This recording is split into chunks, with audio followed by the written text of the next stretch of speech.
Why, get on in here because look who's back. Hello. December the 9th, Monday.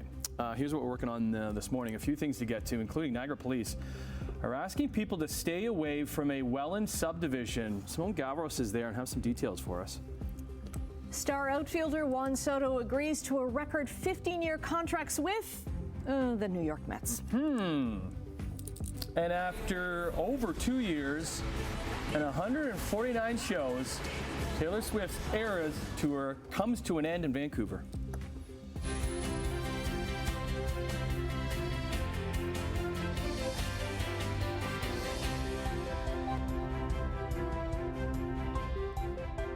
Brian Wood is not back yet. I'm still here. So we're stuck with Emily. But Brian is coming back maybe I think later Thursday. this week? I think Thursday. Good. Yeah. Emily's been doing a fabulous job, by the way, on the weather. So juggling many things. Yeah.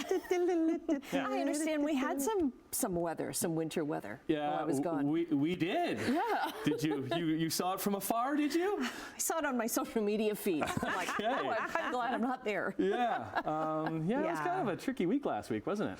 Yeah, I mean, some areas had a ton of snow, and for us, it was enough to slow down motorists for a couple of days. And we even saw some snow over the weekend. Were you guys impacted on Saturday? Saturday, a little. I didn't do much on Saturday, but I was kind of looking out the window because, it was a little blowing around, wasn't it? Oh, but everything was kind of gone yesterday. Like we got back home yesterday afternoon. It warmed up. As you were saying, we're getting the warmth now, right? Yeah. So.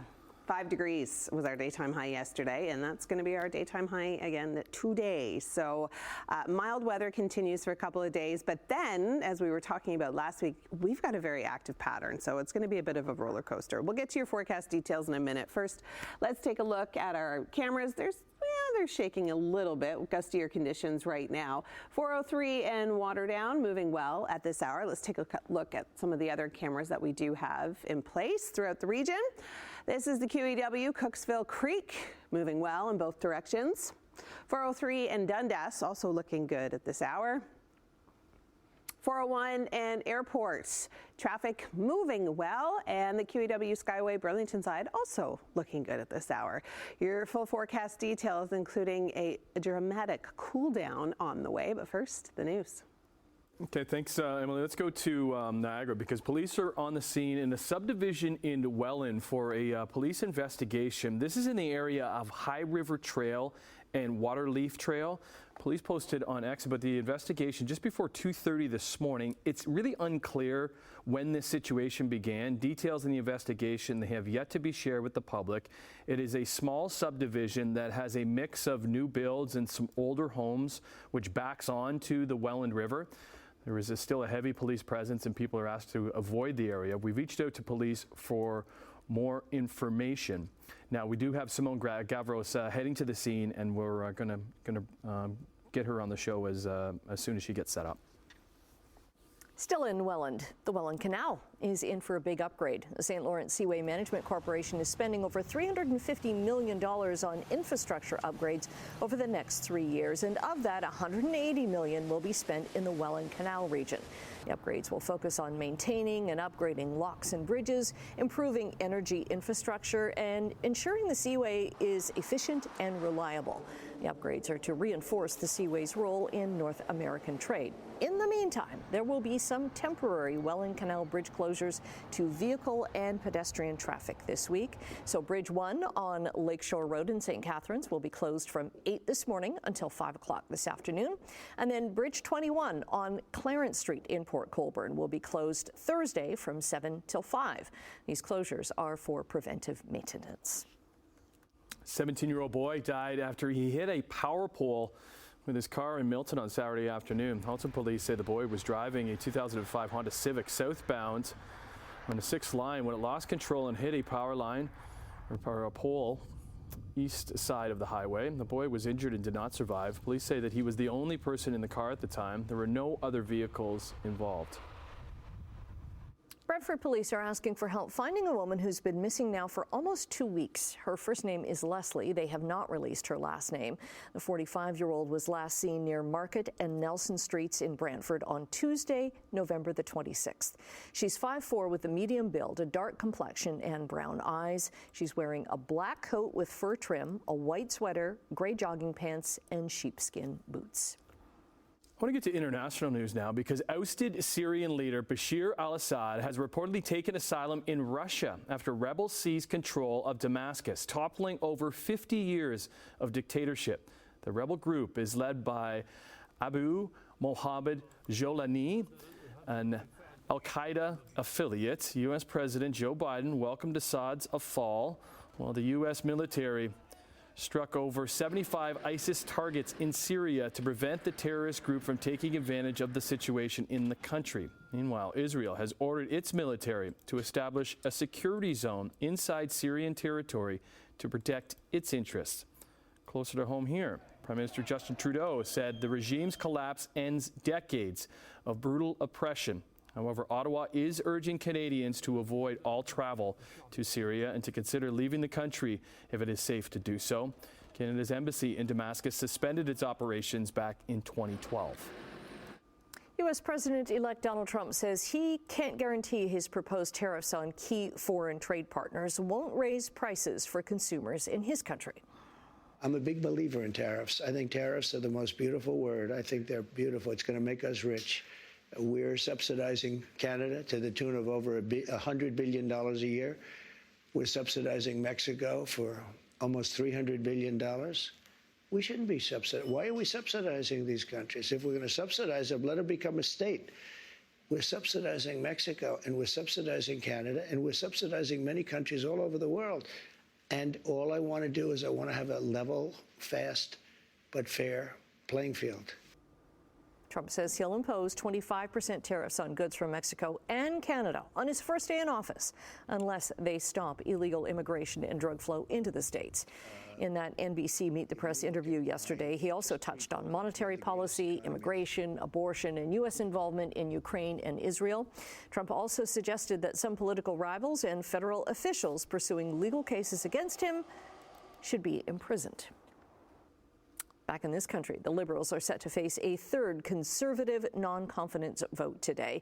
But the Trudeau government is likely to survive with the support of the NDP. Members of Parliament are supposed to vote on a motion that quotes New Democrat leader Jagmeet Singh, his own criticism of the Liberals, and ask the House to agree with Singh and vote to bring the government down.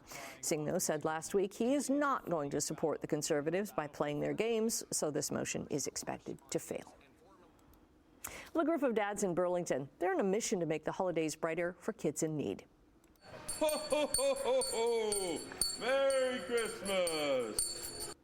This is one of the biggest toy drives in the Burlington area. Every year, the Burlington Dads organization get together to raise money for a community shopping spree so that come Christmas, no child wakes up without a gift.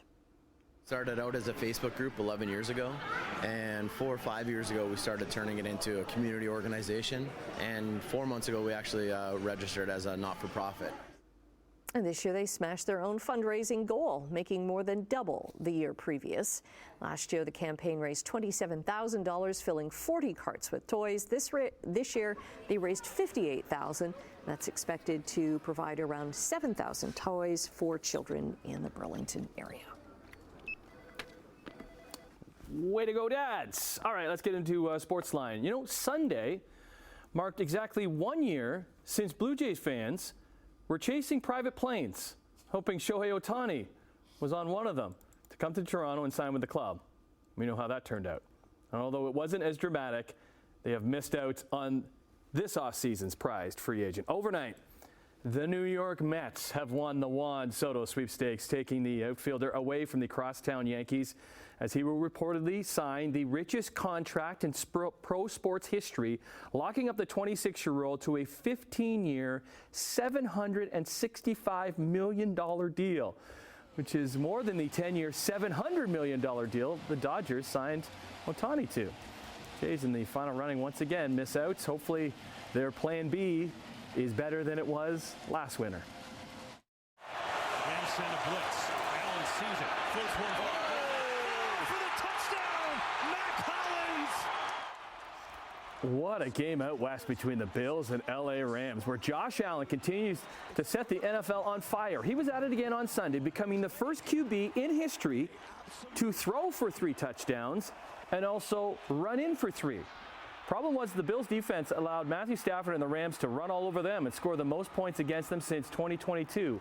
Highest scoring game of the season, and it was darn entertaining. But despite Allen and the offense responding every time the Rams scored, they would run out of time and lose their 3rd game of the season. 44-42 the final. Buffalo, they fall to 10-3. Things get a whole lot tougher for them trying to get the top seed in the AFC as they face first place Detroit's next week. And then this happened in the Sunday Nighter. This is for the division, for the Chiefs.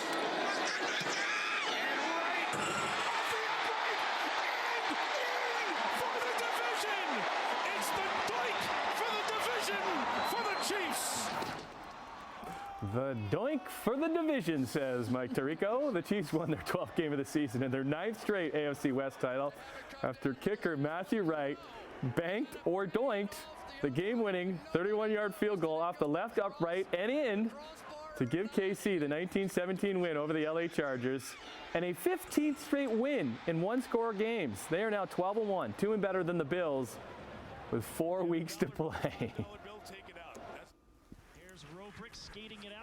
All right, let's hit the ice. To St. Catharines, another edition of the Battle of the Dogs with the Brantford Bulldogs in town to face the Ice Dogs.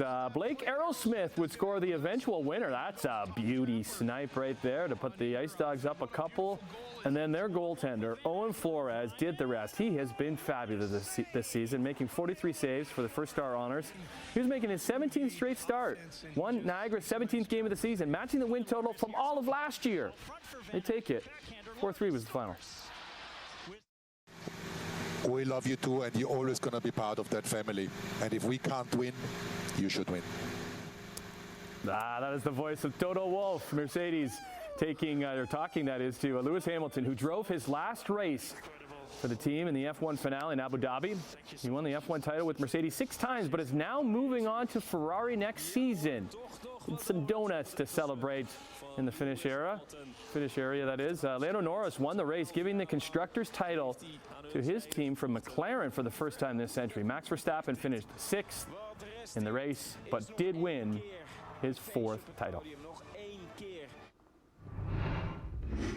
All right, starting off with a look at traffic on your Monday morning. It's not looking too bad. 403 Waterdown Road. Everybody moving in both directions, but it is fairly gusty. You can see the camera going, All right, taking a look at some of the other traffic cameras we have in the region. QEW Skyway. This is on the Burlington side. A little bit of a slowdown. We're starting to see some volume picking up at this early hour. Taking a look at Appleby, the QEW, not bad, moving well in both directions. This is at the Ford plant in Oakville, not bad. QEW Ontario Street, again, moving well in both directions. And Glendale, also looking good, moving well both directions. Okay, I do want to mention off the bat that we do have a lot of freezing rain warnings, not for us through the GTHA, but areas just north of us. So through Markham and in through Vaughan, Newmarket could see some freezing rain. It's just that temperature discrepancy. So we're mild, sitting at around 2 degrees, but they're kind of -2. So it's going to be around that freezing line where we could see about 2 to 4 millimeters of ice accretion on those areas. I know Tim and Annette love that word, but I'm not really sure why. I don't know why, but I'm gonna find out. So here's the rain as it starts to approach throughout southwestern Ontario. We're gonna start getting into it in the next couple of hours. Temperatures right now, we're sitting at 3 degrees through Hamilton. We're 4 through Grimsby, 2 through Mississauga, and 3 through the city of Toronto. Here's that area of low pressure as it moves its way through. Those areas in pink, that's that risk of freezing rain, and then it rapidly clears out by tomorrow. We're going to be left with overcast conditions. Some areas closer to the lake could see a few isolated showers, but for the most part, it's just going to be kind of a cloudy day. Until Wednesday, we do have another system coming up that could be bringing us some more showers. But look at our temperature temperatures, look at how mild we are. 5 to 7 degrees throughout the region today. Tonight, we remain relatively mild. Could still see a few isolated showers. We're dropping down to a low of only 2 degrees. We should be around -2 for this time of year. And then throughout the day tomorrow, we are going to be seeing overcast conditions, mild, like really, really mild. 8 degrees through Simcoe, 5 degrees through Burlington, and we're looking at a high of 7 throughout the city of Toronto tomorrow. So if you're just heading out the door on this 9th day of December, we're looking at 2 degrees, relatively overcast right now, and the showers beginning in the next little while. All right, turning things back to the desk. Okay, thank you. I think it's because I can say that word. It's like a kind of like a big fancy word that I'm able to say. Accretion. It's one of Brian's favorite words. It is, yeah, too. Okay, off and running on your Wednesday. 6:15 is the time. Emily's going to be back with a look at what we're chit-chatting about. Also in business news, the Canada Post strike. It is now in week number 4. We're going to have updates on that and other business news and too.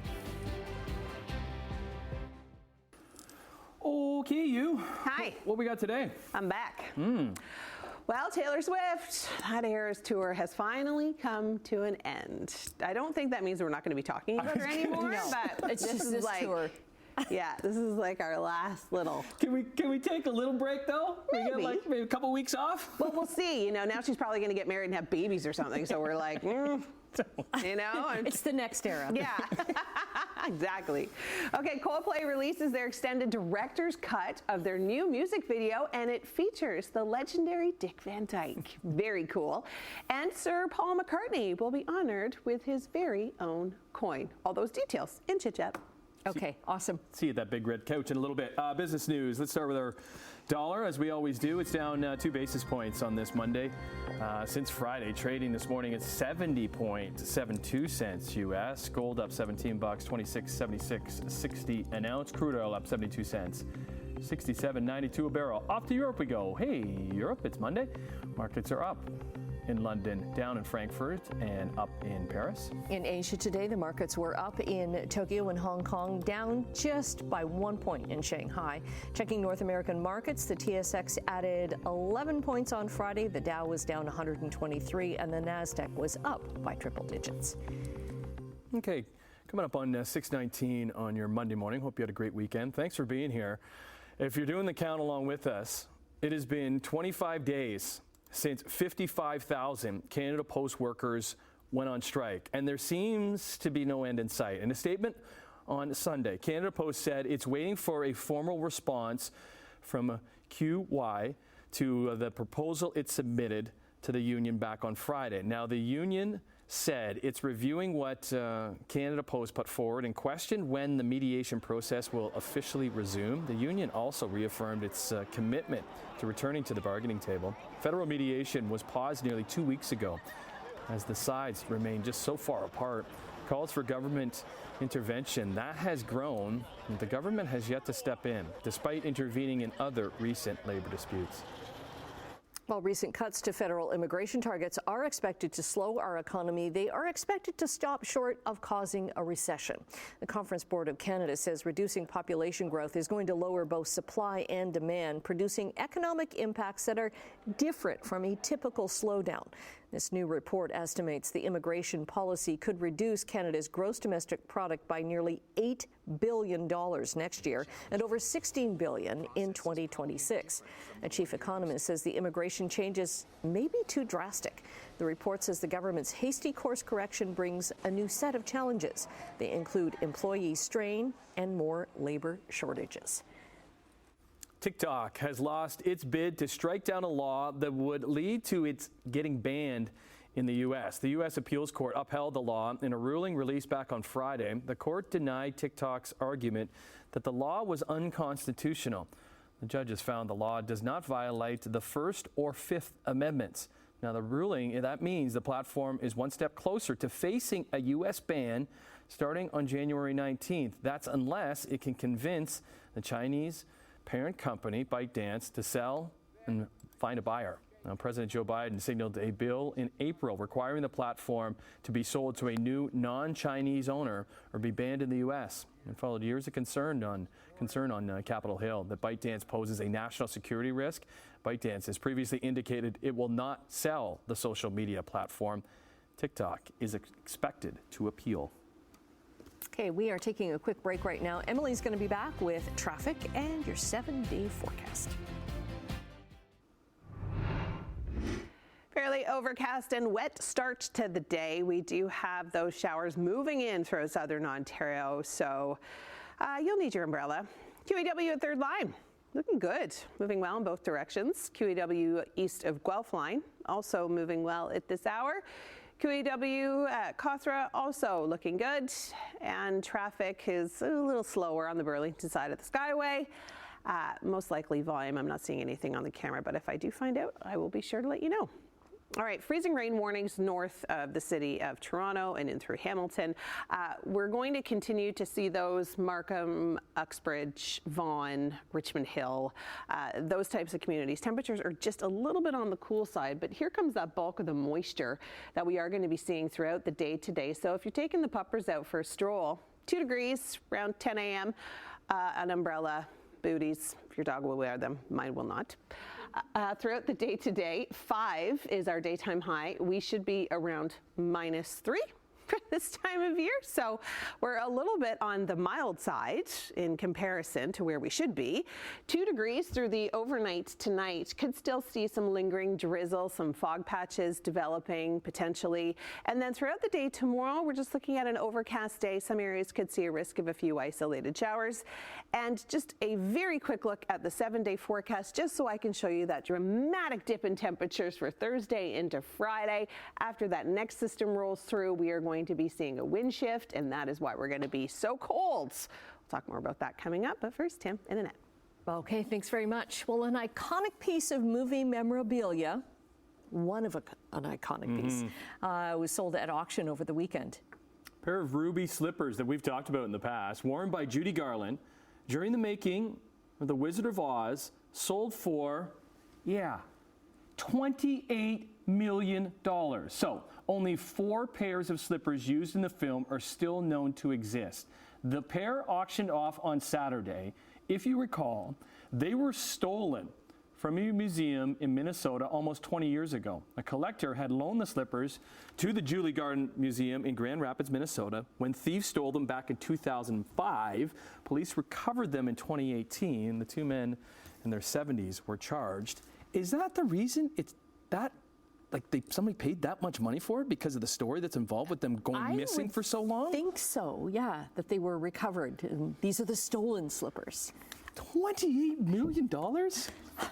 It's 14 apiece. $765 million for Juan Soto? What? What's with all this money? Oh, man, I'll talk more about that coming up on your Monday if you're just waking up. Lots more. Hope you had a great weekend. We'll see you right after this.